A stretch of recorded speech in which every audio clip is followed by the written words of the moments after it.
이 말씀을 듣는 하나님 나라의 백성들 가운데 그 왕이신 하나님께서 부어주시는 은혜와 평강이 오늘도 충만케 임하시기를 축복합니다. 아멘. 오늘 말씀 보겠습니다. 계시록 13장 1절입니다. 내가 보니 바다에서 한 짐승이 나오는데 이렇게 되어 있습니다. 지금 사단은 옛 뱀은 이 땅에 내려와서 땅과 바다 가운데 권세를 차지하고 사람들을 해하려고 하고 있습니다. 그 바다 가운데 한 짐승이 나왔습니다. 보통 짐승 이러면 악한 것을 상징하는 경우들이 많이 있습니다. 근데 그 짐승이 뿔이 열이요 머리가 일곱이라. 그 뿔에는 열 왕관이 있고 그 머리들에는 신성모독하는 이름들이 있더라. 이렇게 되어 있습니다. 열 왕관, 세상의 권세를 가지고 있음을 의미하죠. 또한 그 머리에는 신성모독하는 이름들이 있더라. 이렇게 되어 있습니다. 요한이 굳이 구체적으로 그것을 적지 않았습니다. 왜냐하면 신성모욕하는 그 말을 성경에 적을 필요가 없기 때문이죠. 더러운 글들이기 때문에 성경 안에는 적지 않았고 신성모독하는 이름이다라고만 이렇게 표현하고 있는 것을 보게 됩니다. 그 짐승은 신성모독하는 이름을 갖고 있습니다. 그것은 어떤 말인지는 우리가 알 수 없지만 조심스럽게 추측해 보면 하나님의 영광을 낮추는 것이고 자기를 높이는 것이고 자신이 그 하나님의 위치 가운데 있으려고 했었던 그러한 단어들이 아닐까라는 생각을 합니다. 그러니까 자신이 주인이 되고 하나님의 자리를 차지하려고 했었던 그러한 모든 모습들을 이렇게 표현하지 않았을까 추측해 봅니다. 2절입니다. 내가 본 짐승은 표범과 비슷하고 그 발은 곰의 발 같고 그 입은 사자입 같은데 용이 자기의 능력과 보좌와 큰 권세를 그에게 주었더라 이렇게 되어 있습니다. 다니엘서나 이런 데 보면 이 짐승들의 모습 또 동상들의 모습 여러 가지 것들이 나타나는데 여기도 그러한 짐승의 모습을 표현합니다. 근데 뒷부분이 더 의미가 있는 거죠. 용이 자기의 능력과 보좌와 큰 권세를 그에게 주었다라고 말하고 있습니다. 어둠의 영도 그 권세를 이 세상의 악한 자들 가운데 준다는 겁니다. 하나님, 저 악한 자가 어떻게 번성할 수 있을까요? 라고 했을 때 그의 재능에 의해서 또 하나님의 묵인에 의해서 가는 경우도 있지만 일부의 사람들은 악한 영의 권세 가운데에 그것을 능력을 펼치고 그 어둠의 보좌의 영역 가운데 있는 자들이 있다라고 하는 것을 보게 됩니다. 어둠의 영도 그 권세를 그 세상의 사람들에게 주고 하나님께서도 그 권세를 믿음의 사람들에게 허락하여 주시는데 이 비슷한 흐름으로 가서 선과 악, 또 영의 싸움이 이루어지는 것을 보게 됩니다. 3절입니다. 그의 머리 하나가 상하여 죽게 된 것 같더니 그 죽게 되었던 상처가 나음에 온 땅이 놀랍게 여겨 짐승을 따랐다. 이렇게 말하고 있습니다. 하나님은 이 앞에 나왔던 두 선지자의 사건 가운데, 두 증인의 사건 가운데 완전히 죽은 자를 살리셨습니다.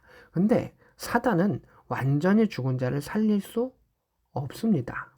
대신 사단은 흉내를 냈죠. 죽을 뻔한, 죽게 된 것 같은 그 자를, 그 짐승을, 그 머리를 살림을 통해서 사람들이 놀랍게 여기게 됩니다. 왜냐하면 사단은 사람을 미혹해 하기 때문에 그런 혼돈을 조장하는 것을 보게 됩니다. 4절에 용이 어둠의 그 사탄이 짐승에게 권세를 주므로 용에게 경배하며 짐승에게 경배하며 누가 이 짐승과 같으냐 누가 능히 이와 더불어 싸우려 하더라 이렇게 되어 있습니다. 세상의 악한 자들이 세상에 속한 자들이 그 어둠의 영의 권세를 받은 그 짐승과 그리고 그 용에게 경배한다는 겁니다. 그 짐승이 죽었다 살아나는 그 모습을 통해 가지고 이건 정말 신의 능력이다라고 과장되게 섬기는 그러한 일들이 있을 것이다 라고 말합니다. 5절에 보면 짐승이 과장되고 신성모독을 말하는 입을 받고 이렇게 되어 있습니다. 어둠의 영의 말은 이러한 겁니다. 옛 뱀은 사단은 아담과 하와를 유혹할 때도 이렇게 과장된 것으로 아담과 하와를 넘어지게 했었죠. 그리고 아담과 하와를 어떻게 또 넘어지게 했었을까요? 하나님과 동등되게 만들려고 선악을 하는 동등한 존재로 만들려고 했죠. 그것이 또한 신성모독인 것이죠. 하나님을 욕하는 것도 신성모독이고요. 또 하나님과 동등됨을 여기려고 하는 것도 신성의 모독, 하나님에 대한 모독인 것이죠. 어쨌든 사단은 과장하는 말과 신성모독을 통한 그 일들을 행했다. 또한 42달 동안 일할 권세를 받으니라. 이것도 이제 3.5년 후반부에 그 7년 환란 가운데 그 3.5년을 이야기하는 것을 보게 됩니다.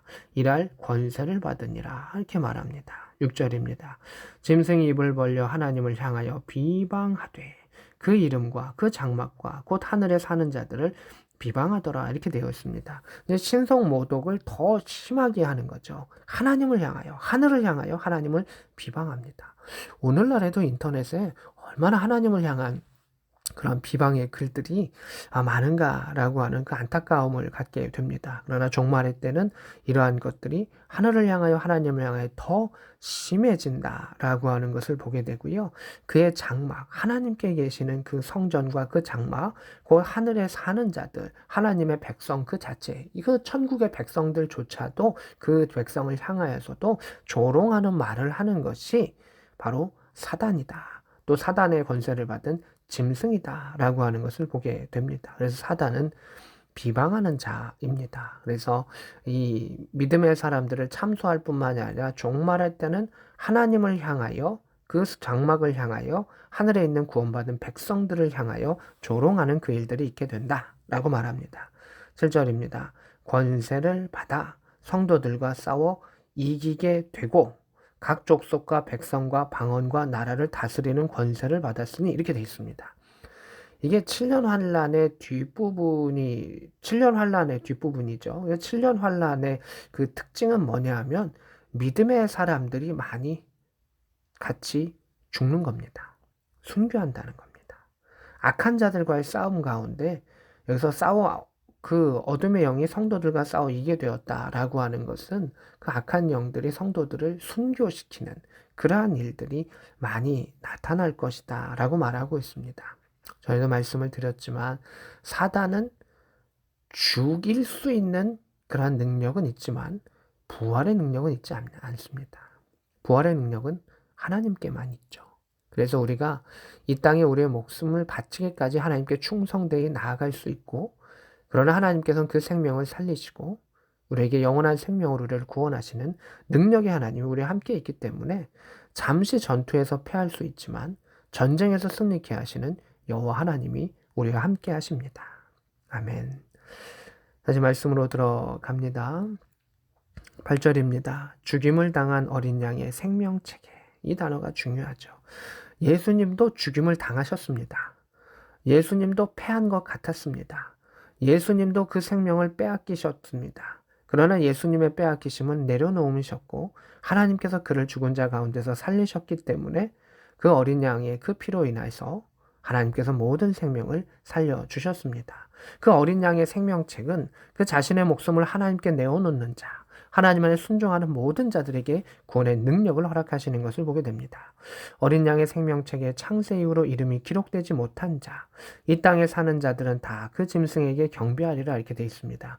이 구절은 중요하고도요, 무서운 구절입니다. 믿음의 사람이 죽을 수 있고요, 순교할 수 있고 패한 것 같이 보일 수 있습니다. 그러나 죽임당한 어린 양의 생명책에 기록되어 있기 때문에 그는 부활의 증인으로 살아가는 것이고 하늘의 장막 가운데 하나의 품 가운데 예수 그리스도 품 가운데 영원토록 살아갑니다. 창세부터 지금까지 믿음의 사람들은 그렇게 하나님께서 행하셨던 것을 보게 됩니다. 하지만 부활의 증인으로서 살지 아니하고 하나님의 품 가운데 거하지 아니하고 그 복음의 증거를 갖고 있지 아니하는 자, 하나님의 계명을 지키지 아니하는 자는 결국은 다 짐승에게 경배할 수밖에 없습니다. 피한다고 피할 수 있는 게 아니라는 겁니다. 하나님의 심판은 피할 수 없고 또 어둠의 영의 공격도 숨는다고 되는 것이 아니다. 하나님의 능력이 있지 아니하면, 예수의 보혈이 있지 아니하면 그 죽음의 칼, 출애굽기 가운데 장자의 죽음을 이끌어내는 천사들이 있었죠. 그걸 누구도 피할 수 없었습니다. 오직 문설주의 그 피를 받은 자, 피를 바른 자만이 그 가정만이 살 수가 있었는데 우리가 예수의 보혈을 우리가 발라야만이, 예수의 보혈에 의지해야만이, 말씀 앞에 엎드리는 자만이 그 환난을 면할 수 있고 그 환난 가운데 승리할 수 있으며 설령 죽는다 할지라도 순교의 역사 가운데 구원받는 백성이 된다. 그렇지 아니하는 모든 사람들은 결국은 어둠에 굴복할 수밖에 없다 말합니다. 하나님을 경배할 것인가? 그렇지 아니하면 짐승을 경배할 수밖에 없음을 이야기합니다. 나는 누구에게도 굴하지 않을 거야. 나는 자유인이야. 라고 말하는 사람이 있을 것입니다. 그러나 성경은 두 가지 중에 하나밖에는 없다. 종말의 때는 하나님의 편에 서지 아니하면 짐승을 경배하는 자밖에는 없다라고 우리에게 이야기하고 있습니다. 하나님 나라의 귀한 성도 여러분, 하나님께서 예수 그리스도의 보혈을 통해서 우리를 구원하여 주셨습니다. 이제 우리가 하나님 나라의 그 백성으로서 하나님의 편에 서기를 원하고 부활의 증인으로서 살아갈 수 있기를 원합니다. 하나님을 경배하는 자로서 살아갔을 때 어둠의 영에 눌리지 아니하고 빛 대신 예수 그리스도와 함께 천국의 하나님 나라의 기쁨을 누릴 수 있는 복된 저와 여러분 될 수 있기를 우리 구주 예수 그리스도의 이름으로 축복합니다. 아멘.